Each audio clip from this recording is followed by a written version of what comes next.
난민들에게 죽음의 바다가 되고 있는 지중해에서 또 난민선이 전복되는 참사가 일어났습니다. 당초 알려진 것보다 훨씬 많은 숫자의 난민들이 타고 있었다는 증언이 나와서 피해가 더 커질 것으로 우려됩니다. 국제부 연결합니다. 김지영 기자.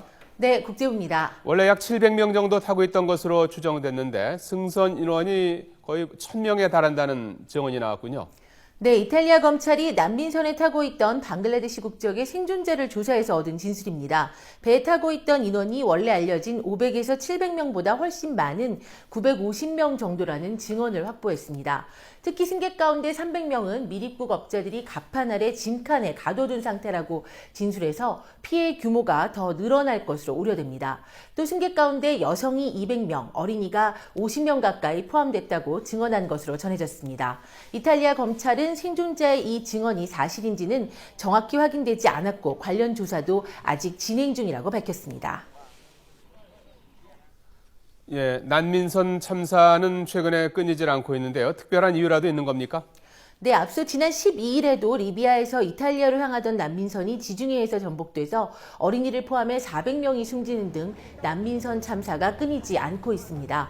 지난 17일에는 지중해 바다에서 표류하던 난민 20명이 심각한 화상을 입은 채 발견돼 구조되기도 했습니다. 이처럼 난민 사고가 잇따르는 것은 리비아와 시리아, 소말리아 등지에서 내전과 가난을 피해 유럽으로 떠나는 난민이 크게 늘었기 때문인데요. 최근 이슬람 급진 세력인 이 IS의 근거지인 시리아와 리비아를 중심으로 탄압을 피하려는 탈출 행렬도 이어지고 있습니다. 관계자의 말 들어보시죠.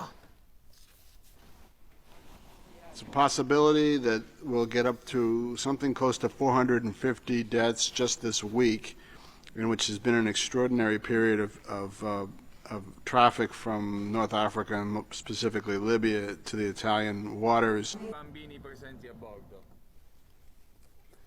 자, 뭔가 근본적인 대책이 있어야 할 것 같은데요. 유럽 국가들의 움직임도 전해주시죠. 네, 유럽연합 EU가 대책을 마련하기 위해 장관급 회의를 열기로 했습니다. EU는 성명을 통해서 28개 회원국의 외무와 내무장관이 참석하는 회의를 열어서 난민선 침몰 문제를 논의하겠다고 밝혔습니다. 구체적인 회의 일정은 밝히지 않았지만 현지 시각으로 오늘 룩셈부르크에서 열리는 EU 외무장관 회의에서 난민 문제가 우선 다뤄질 예정입니다. 난민들의 생명이 위험에 처한 만큼 인도적인 조치를 통해서 우선 추가 희생을 막고 이민 관리를 개선하기 위한 종합 대책을 논의할 것으로 보입니다. 또 이탈리아는 리비아의 IS 근거지에 대한 공습을 촉구하기도 했는데요. 공습의 실효성에 대해서는 회의적인 시각이 많지만 IS의 위협에 대한 불안감도 커지고 있어서 강도 높은 조치가 취해질 수도 있다는 전망도 나오고 있습니다. 지금까지 국제부에서 YTN 김지영입니다.